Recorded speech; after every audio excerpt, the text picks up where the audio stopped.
ETV live ఆధ్యాత్మిక ప్రేక్షకులందరికీ కూడా నమస్కారం. ఈరోజు ఎపిసోడ్లో ముఖ్యమైన అంశం భగవంతుని యొక్క సృష్టి అద్భుతమైన రచన అనే దాని గురించి మనం తెలుసుకుందాం.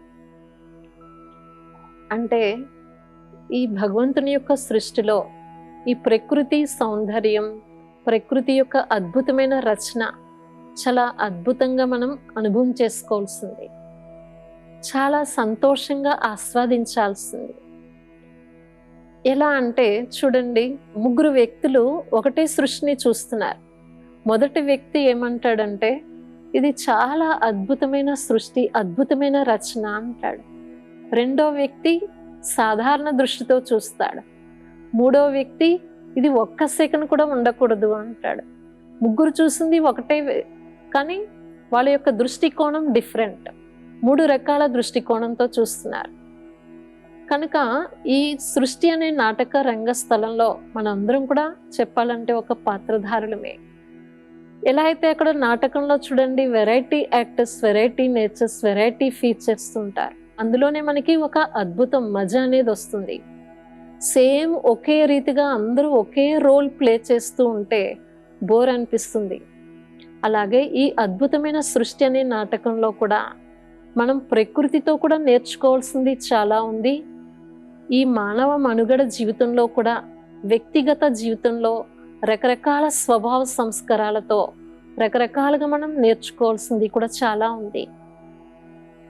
కనుక మనం ఈ అద్భుతమైన విషయాన్ని మనం ఎలా అనుభూతి చేసుకోవాలి, జరుగుతున్న ప్రతి విషయంలో కూడా మనం ఎలా దీన్ని వండర్ఫుల్గా, అద్భుతంగా ఎలా ఫీల్ అవ్వాలి అనేది మనం ఎప్పుడు గమనించగలుగుతాం?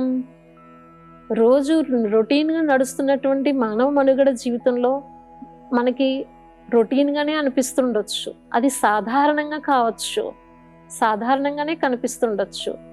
కానీ ఎప్పుడైతే కాస్త మనం ఆధ్యాత్మికత అనేది కొంచెం మానవ జీవితంలో యాడ్ చేసుకుంటామో అప్పుడు మనకి అద్భుతం అనిపిస్తుంది. అప్పటి వరకు సాధారణంగానే అనిపిస్తుంది. ఏదైనా చూడండి, వంటకంలో కూడా మనము కొంచెం ఏదైనా రుచికరమైనది వెరైటీగా యాడ్ చేస్తేనే దాని యొక్క టేస్ట్ ఇంకా ఆస్వాదించగలుగుతాం. అలాగే భగవంతుడు మనకి ఇచ్చినటువంటి లైఫ్, ఇది ఒక మంచి అద్భుతమైన జీవితం ఒక అద్భుతము అంటారు. ఇందులో కూడా మనం ఒక ఆధ్యాత్మికత అనేది యాడ్ చేయడంలో దీన్ని ఇంకా చాలా సుఖప్రదంగా, శాంతియుక్తంగా, చాలా మంచి రచనాత్మకంగా నడుస్తున్న విధి అనుసారం విధిలో కూడా మనము ఎన్ని చూస్తూ కూడా ఒక సాక్షి స్థితిలో మనం ఎలా వాటిని అనుభవం చేసుకోవచ్చు, అద్భుతంగా ఫీల్ కావచ్చు. జరుగుతున్న ప్రతి విషయాన్ని కూడా మనం ఒక నాటకంలా ఎలా ఎంజాయ్ చేస్తారో అక్కడ ప్రతి దృశ్యాన్ని వన్స్ మోర్ అంటూ ఒకసారి జరిగిన యాక్షన్ని మళ్ళీ ప్రేక్షకులు క్లాప్స్ కొడుతూ ఎంతో అద్భుతంగా సంతోషంగా ఫీల్ అవుతారో, అలాగే మనం నడుస్తున్న ప్రతి వ్యక్తిగత జీవితంలో మన నడవడికలో కూడా ప్రేరణాత్మకంగా ఉంటే మన యొక్క మాట, నడవడిక, యాక్షన్ చూసి తోటి వాళ్ళు కూడా మరియు వాళ్ళకు కూడా అద్భుతంగా అనిపించాలి అంటే అలాంటి వ్యక్తిత్వం, అలాంటి బిహేవియర్, అలాంటి నడవడిక అనేది మనకి ఇక్కడ ఆధ్యాత్మిక శిక్షణతోనే లభిస్తుంది.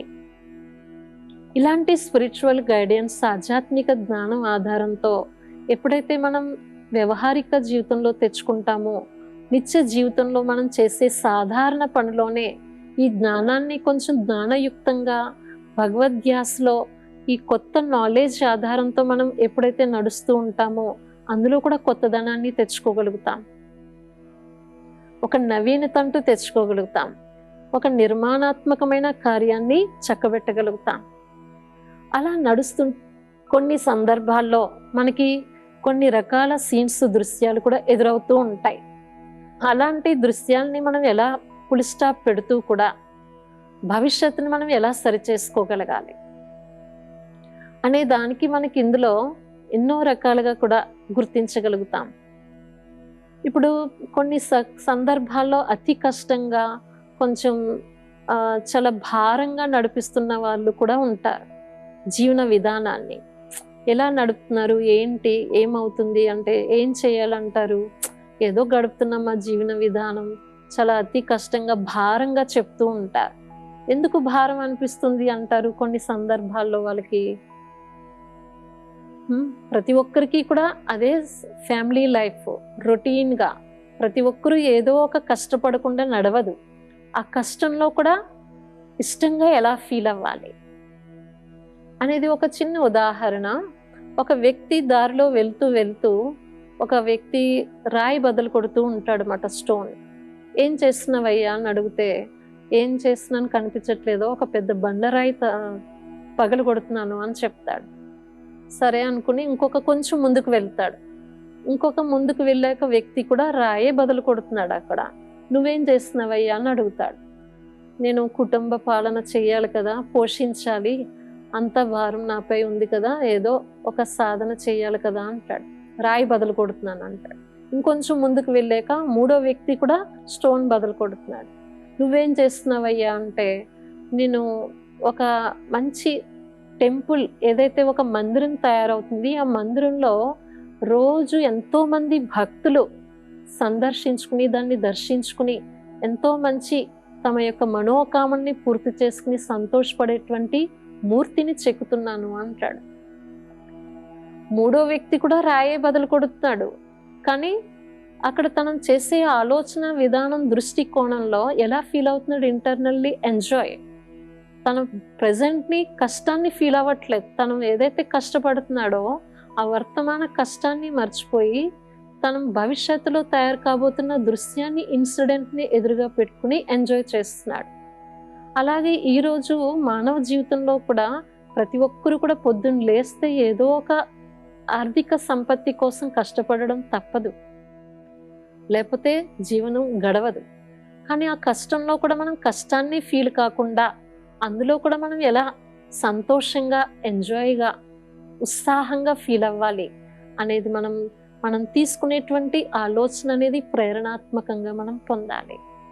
కనుక ఆ వ్యక్తి ఏదైతే భవిష్యత్తులో తయారవుతుందో మందిరం, ఆ మందిరంలో కూడా ఎంతో మంది భక్తులు వచ్చి దర్శించుకునేటువంటి మూర్తిని నేను చెక్కుతున్నాను అంటాడు. ముగ్గురు రాయే బదులు కొడుతున్నారు.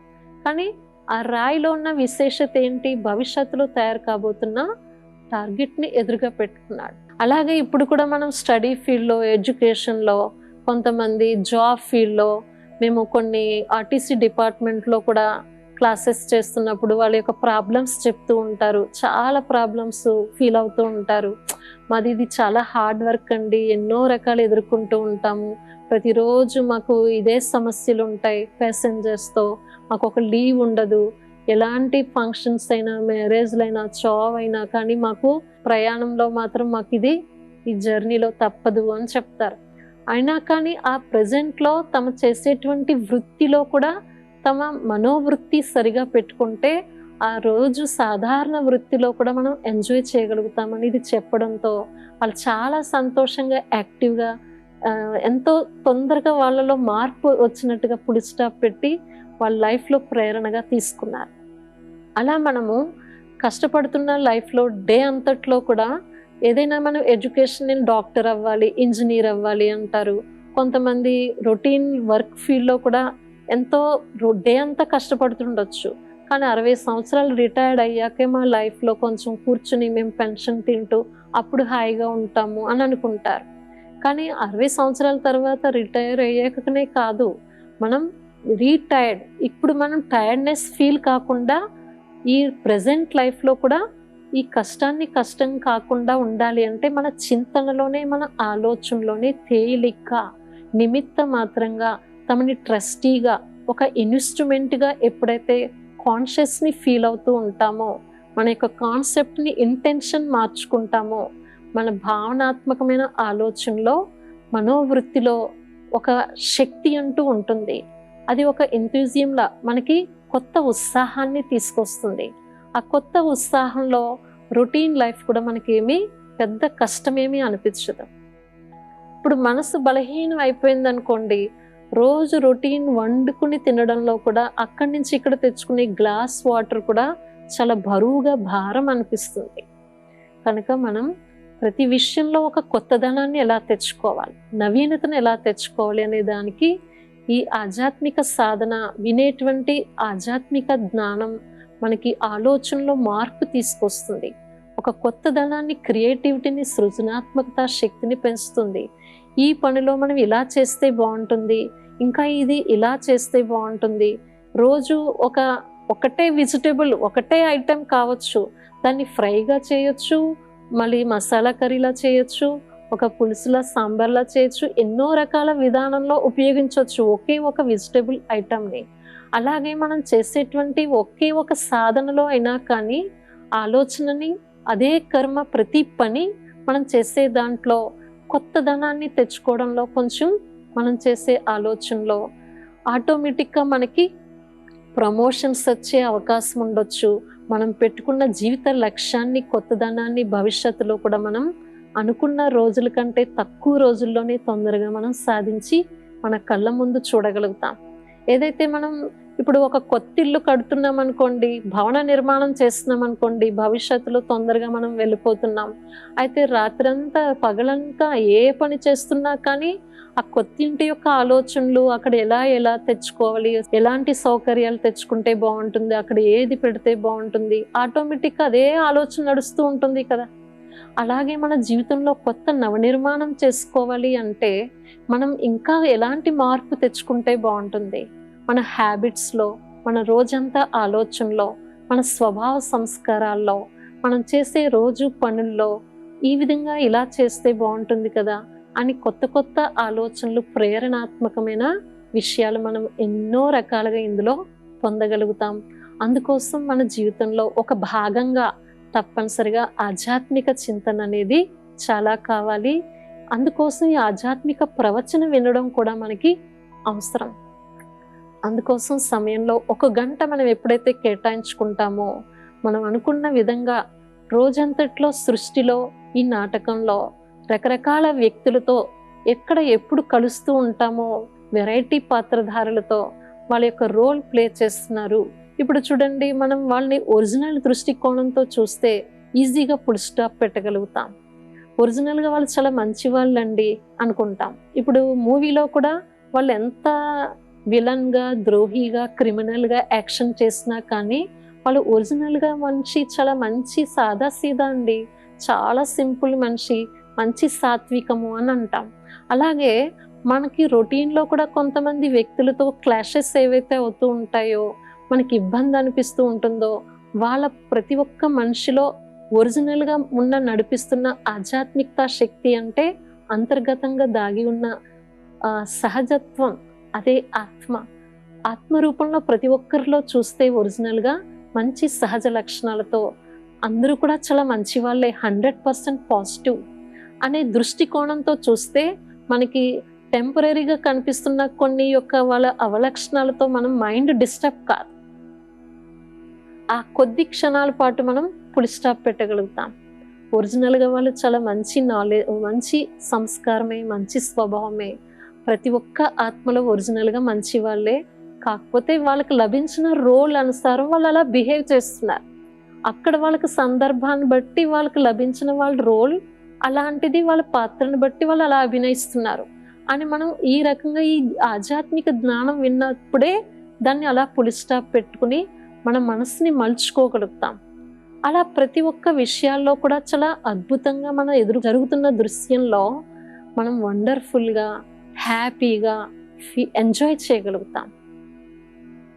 కనుక మనం ఇప్పుడు చూడండి, మనం డ్రామాలో కూడా, విధిలో కూడా కొన్ని సందర్భాల్లో జరిగిపోతున్న వాటికి ఎంత ఆలోచన చేస్తున్నా కానీ మళ్ళీ విధి అనుసారమే అవుతుందిలేండి ఏదనుకున్నా కానీ అని లాస్ట్కి మనం ఫుల్ స్టాప్ పెడతాం. అప్పటి వరకు రకరకాల ఆలోచన చేస్తాం, ఎంత ఏదనుకున్నా కానీ విధిలో అలా రాసి పెట్టుంది, విధి విలాసం అని చెప్తాం. ఆ విధి అంటేనే డ్రామా, ఇదే నాటకం జరుగుతున్నటువంటి ప్రజెంట్లో మన యొక్క కళ్ళెదుట దృశ్యం. దీనికి మనం కూడా అక్కడ ఎలాంటి యాక్షన్ చేస్తున్నా కానీ అది కేవలం యాక్షన్, రియల్గా వాళ్ళు కేవలం అది ఒరిజినల్ కాదు అని మనకు అర్థమయ్యి అలాంటి భయంకరమైన దృశ్యాన్నైనా కానీ మనసు మీద తీసుకోకుండా ఎలా ఈజీగా ఎంజాయ్ చేయగలుగుతున్నామో, అలాగే ఇక్కడ ప్రాక్టికల్ విషయంలో కూడా మనం మనసు మీద ప్రభావం పడకుండా చూసుకోవాలి. ఈ మనస్సే ఒక పవర్ఫుల్ అనుకున్నాం కదా, ఒక వెపన్ లాంటిది. దీన్ని మనం ఎప్పుడైతే చిన్న విషయాన్ని తీసుకుంటామో అది ఒక పాయిజన్, విషంలా మారుతుంది. చూడండి, ఏదైనా పాము కాటేసింది అనుకోండి, విషం తొందరగా పైకి ఎక్కకుండా అక్కడ గట్టిగా కట్టేసేయాలి అంటారు, లేకపోతే అంతా స్ప్రెడ్ అయిపోతుంది, వెంటనే అది శరీరం అంతా పాకేస్తుంది అంటారు. అలాగే ఈ నెగిటివ్ ఇన్సిడెంట్స్, నెగిటివ్ విషయాలు ఏవైతే, ఇన్ఫర్మేషన్ ఏదైతే ఉందో అది తొందరగా యాక్సెప్ట్ చేస్తుంది మైండ్ అనేది.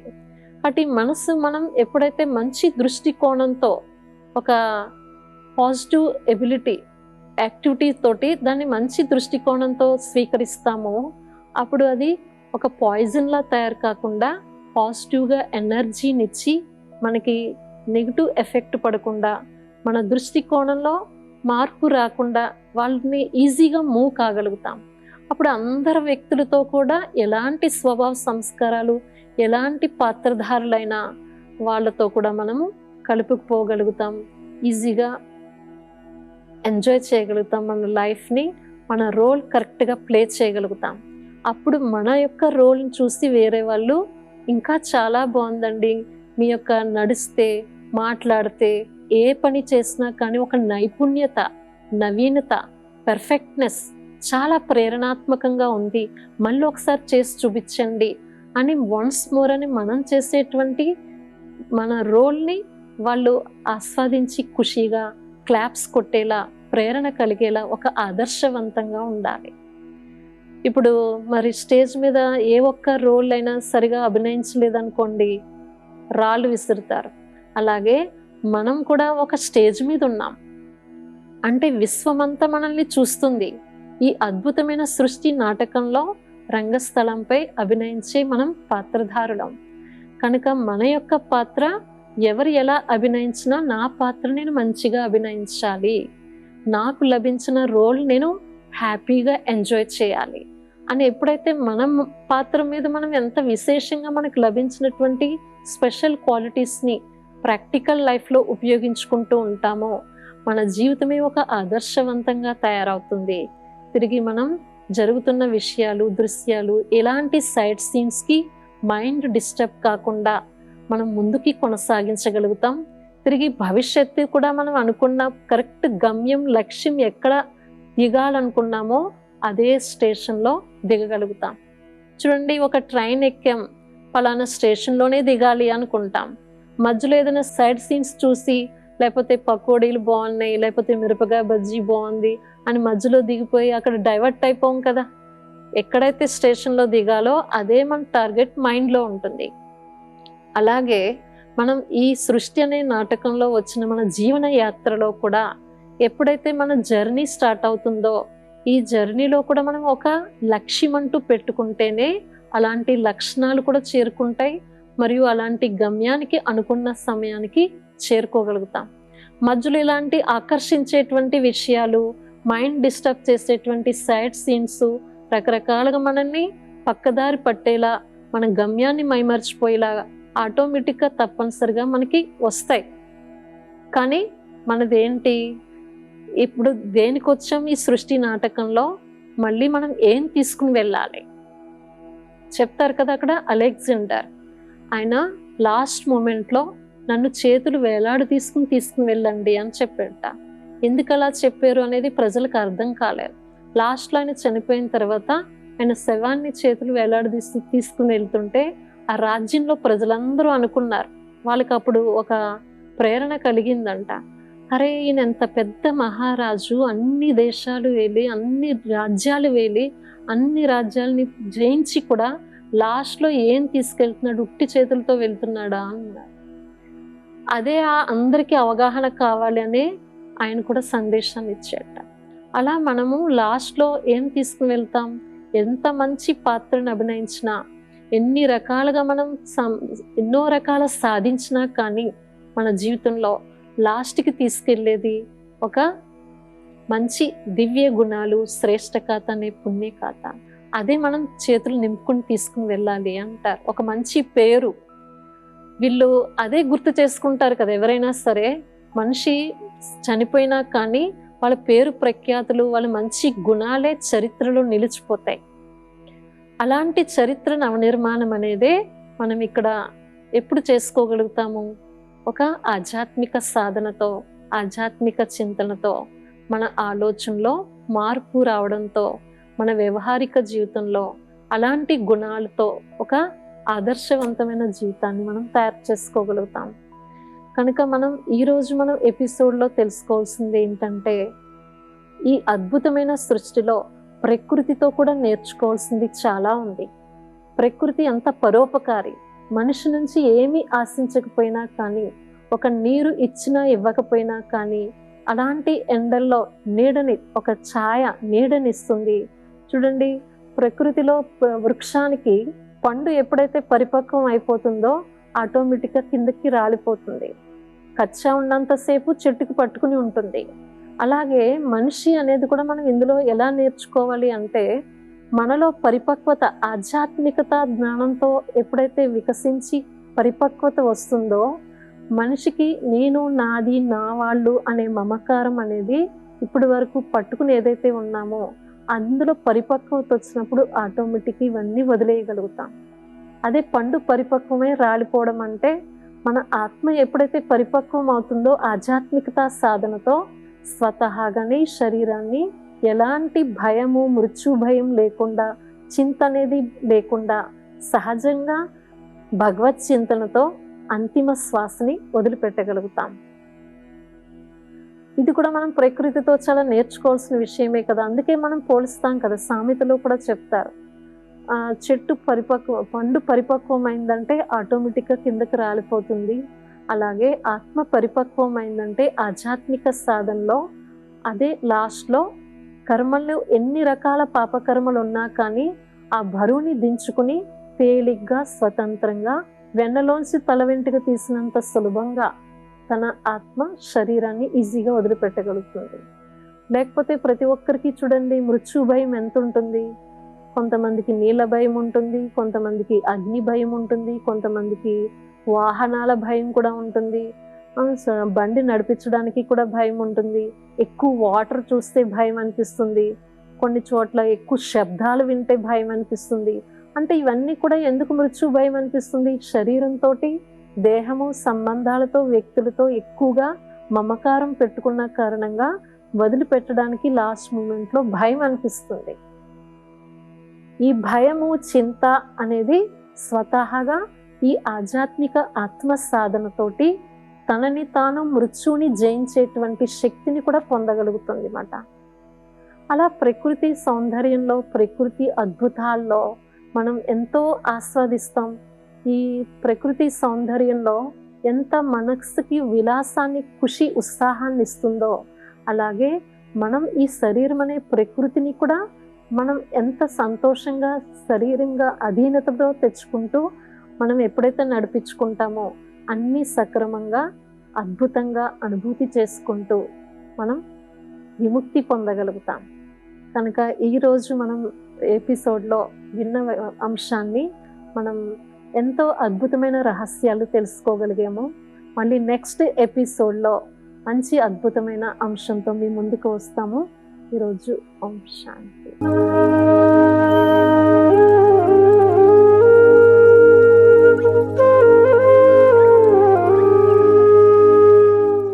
ఈ కార్యక్రమాన్ని తిరిగి చూడాలనుకుంటే www.youtube.com/ETV Life Spiritual లో చూడవచ్చు.